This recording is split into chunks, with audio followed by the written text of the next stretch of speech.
Feliz viernes y muchas gracias por acompañarnos a una edición más de Voz Deportiva. En el espacio de hoy vamos a estar tratando un tema que tiene que ver con el COVID y el deporte.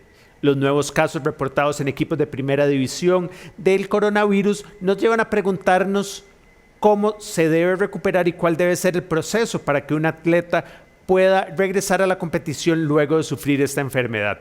Para hablar sobre este tema entrevistamos al doctor Esteban Campos, médico del Saprissa, y a continuación usted podrá ver lo que conversamos con él. Bueno, nos acompaña el doctor Esteban Campos y el día de hoy vamos a estar hablando acerca del proceso de recuperación que debe llevar un jugador de fútbol o un atleta de alto nivel luego de sufrir y haber pasado por el COVID. Buenos días, doctor, ¿cómo se encuentra? Hola, muy buenos días, Adrián. Un placer estar con ustedes compartiendo una vez más. Perfecto, doctor. Bueno, primero que todo, lo que me gustaría es que tal vez nos explique un poco, digamos, cuál es el proceso una vez que un jugador es detectado como positivo, cómo se lleva el tiempo que está en cuarentena y su recuperación desde la parte médica. Ok, es muy importante, Adrián, hacer la salvedad de que nosotros tenemos que hacer una diferencia entre el paciente o el deportista, en este caso, que se ha detectado porque tiene síntomas y el que se ha detectado en un control aleatorio de pruebas PCR. Es muy diferente, ¿por qué? Porque cuando nosotros aplicamos pruebas PCR en forma al azar por hacer un control y un monitoreo, lo que nos vamos a encontrar la mayoría de los casos son pacientes completamente asintomáticos, es decir, que dieron positivo en la prueba de PCR, pero que no están experimentando ningún síntoma. Según los lineamientos, esa persona que se detectó aleatoriamente y que no tiene síntomas, debería cumplir con un periodo de aislamiento de 10 días. ¿Por qué? Número uno, para darnos cuenta si empieza con síntomas y entrar en control de esos síntomas. Y número dos, sobre todo, para evitar el contagio de otras personas, porque al ser pacientes asintomáticos asumen que están bien, ¿verdad? Y pudieran andar en la calle y pueden contagiar a otras personas. Entonces, esos pacientes hay que monitorearlos para ver si tienen o no tienen síntomas. Recordemos que hay un porcentaje muy importante de deportistas o de pacientes que en realidad son portadores asintomáticos, es decir, tienen el virus pero no experimentan la sintomatología. Y tenemos el otro grupo de deportistas o de pacientes que se les hizo la prueba PCR porque empezaron con algún cuadro que puede ser sugestivo de la presencia del virus del SARS-CoV-2, en este caso del COVID-19.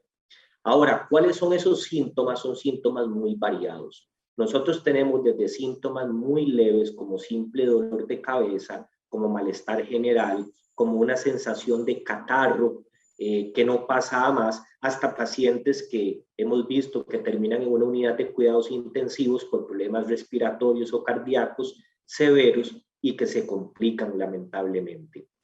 Ahora, ¿cuál es el tratamiento que se le da a estos pacientes? Va a depender de los síntomas, ¿verdad? Afortunadamente te puedo decir que lo que más hemos tenido reportado, por lo menos en el fútbol, son pacientes que han dado positivos PCR, pero que siguen siendo asintomáticos, y los que han tenido síntomas son síntomas muy vagos. La mayoría de ellos son síntomas incluso neurológicos que llamamos nosotros. ¿Cuáles son los más frecuentes? La pérdida del gusto, la pérdida del olfato, ¿verdad? Entonces, ¿qué vamos a hacer con el deportista o cómo lo vamos a manejar? Va a depender de la sintomatología que vaya a tener. Comprendo. Usted habla de este periodo de cuarentena, digamos, que se diferencia entre los que desarrollan síntomas y aquellos que no desarrollan síntomas. Tenemos muy presente tal vez lo que sucedió con Mariano Torres para el Clásico Nacional. Él regresa a jugar exactamente al final de su cuarentena, ¿es correcto? Sí, exactamente. Vamos a ver qué pasa. Número uno, nosotros hacemos un monitoreo diario del estado de salud del jugador. Entonces, nosotros, número uno, podemos hacer exámenes de sangre a domicilio.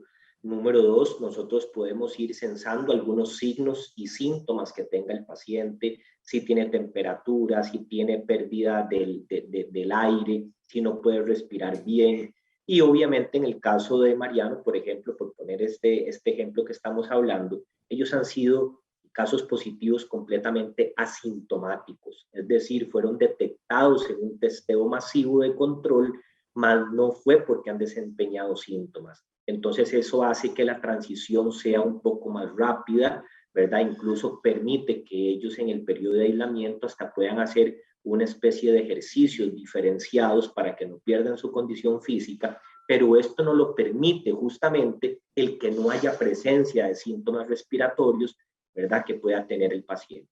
Ya si fuera una persona, un jugador, un deportista que tiene síntomas respiratorios, jamás lo vamos a poner a competir en una forma tan rápida. ¿Por qué? Porque ya esto nos obliga a que tenemos que cumplir con un parámetro de estudios médicos que pueden incluir desde exámenes de sangre, bioquímica sanguínea, test cardiológicos, ya sea un ecocardiograma, una prueba de esfuerzo, incluso exámenes de espirometría para ver cómo está la función pulmonar del deportista. Hay estudios clínicos que han demostrado ya y tienen publicación de que específicamente en atletas hay hasta un 30-40% de que después de la recuperación de COVID pueden tener cambios a nivel del electrocardiograma basal, incluso se pueden ver en el ecocardiograma cambios en la estructura del miocardio que deberían ser estudiadas por un especialista cardiovascular o un cardiólogo. Doctor, y digamos, un jugador, un atleta presenta síntomas, ya sale de su cuarentena, ya no presenta síntomas, me imagino que se le hace una segunda, se le hace una prueba más para ver si está libre o no del virus y si puede volver a sus funciones regulares dentro de la institución. De ahí en adelante, el proceso que se lleva para poder tenerlo otra vez en condiciones de competir, en el estado físico necesario para poder competir, esto va a depender de caso por caso, me imagino, o si se trabaja con una base de entrenamientos y de actividades para poder retomar la competición. Definitivamente cada caso hay que individualizarlo, ¿verdad? ¿Por qué? Porque estamos en presencia de un virus que puede ser que no dé nada de síntomas, que dé síntomas muy, muy, muy leves, hasta un virus que puede llevar a una unidad de cuidados intensivos a una persona. Obviamente la receta no es lo mismo para todos los organismos responden diferentes y como te digo, aquí lo principal es ver si el paciente tuvo o no tuvo sintomatología para ir encaminando cuáles son los estudios tanto de monitoreo como de control una vez que el jugador esté de alta. Sí te puedo decir que hay protocolos ya establecidos con pruebas de espirometría, bioquímica sanguínea, ecocardiogramas o pruebas de esfuerzo a fin de garantizar de que el virus no haya producido ningún tipo de alteración en sistemas tan importantes para un atleta. Entonces, siempre es importante, aunque el atleta haya sido asintomático, ojalá realizar una vez que ya tenga su alta y su orden de aislamiento haya vencido, pues completar estudios para seguir un control del atleta y ver cómo se comporta. Hay personas que han reportado una vez que se recuperan del COVID que incluso pasan meses en que no se sienten igual, se sienten débiles, sienten que su función gastrointestinal cambió. Hay personas que quedan, por ejemplo, con estreñimiento, otros que quedan con episodios de diarrea, otros que sienten que pierden la calidad del sueño, que no pueden dormir igual, otros que se sienten débiles. Entonces hay que individualizar cada persona y tener esa sapiencia para ir a buscar qué estudios necesito aplicar para garantizar de que no voy a pasar por alto ningún padecimiento médico que vaya a comprometer la vida del jugador en la práctica del deporte. Comprendo. Una consulta adicional.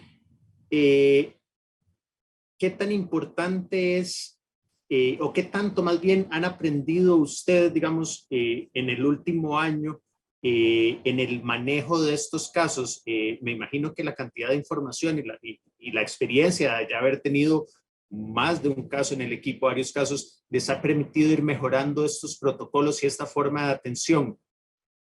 Sí, definitivamente todos los días estamos aprendiendo, Adrián. Y yo creo que lo más difícil que ha sido en este ya más de año que estamos luchando con el virus es que las personas se sigan apegando a querer cumplir el protocolo. ¿Por qué? Porque es normal en el ser humano que todo lo que sea monótono cansa, ¿verdad? Entonces, las personas interpretan que ya cuando ya tengo meses de que me tengo que estar lavando las manos, que me tengo que estar tomando la temperatura, que tengo que estar manteniendo el distanciamiento, eso va causando cierto cansancio, agotamiento en las personas. Y de alguna forma tenemos que seguir incentivando esa motivación para cumplir con los protocolos. Yo creo que los protocolos no cambian mucho, los protocolos yo creo que a nivel nacional e internacional siguen siendo la misma esencia, pero yo creo que la clave está en que las personas sigan teniendo ese interés por cumplirlos, por apegarse a ellos, entendiendo que lejos de terminar la pandemia, más bien estamos entrando en episodios o en picos de la pandemia que nos obliga a cuidarnos más. Esto es tan difícil que a pesar de que se cumplan distanciamientos, lavados de manos, seguimos viendo tasas de contagio importantes, ¿verdad? Y esto nos tiene que hacer reflexionar en que tenemos que cuidarnos más, que hay algo todavía que necesitamos afinar y los deportistas no escapan a este cuidado que tienen que tener, pero sin duda alguna seguimos aprendiendo en el día a día. Afortunadamente, al día de hoy no hemos tenido ningún deportista que tengamos que lamentar alguna condición de salud. Creo que el estado físico de ellos también ayuda a favor de ellos, pero no nos podemos confiar porque hemos visto que aún personas jóvenes, sanas, terminan en una unidad de cuidados intensivos. Así que hay que seguir haciendo el llamado por el cuidado y el apego a los protocolos. Perfecto, doctor. Gracias por su tiempo y muchas gracias por esta conversación sobre este tema. Muy amable. Con todo gusto, Adrián. Y esta fue la entrevista que tuvimos con el doctor Esteban Campos del Deportivo Saprissa acerca del tema de este viernes. Queremos agradecerle a él por su tiempo y a ustedes por mantenerse siempre informados en teletica.com y nuestras redes sociales. Tengan un muy buen día.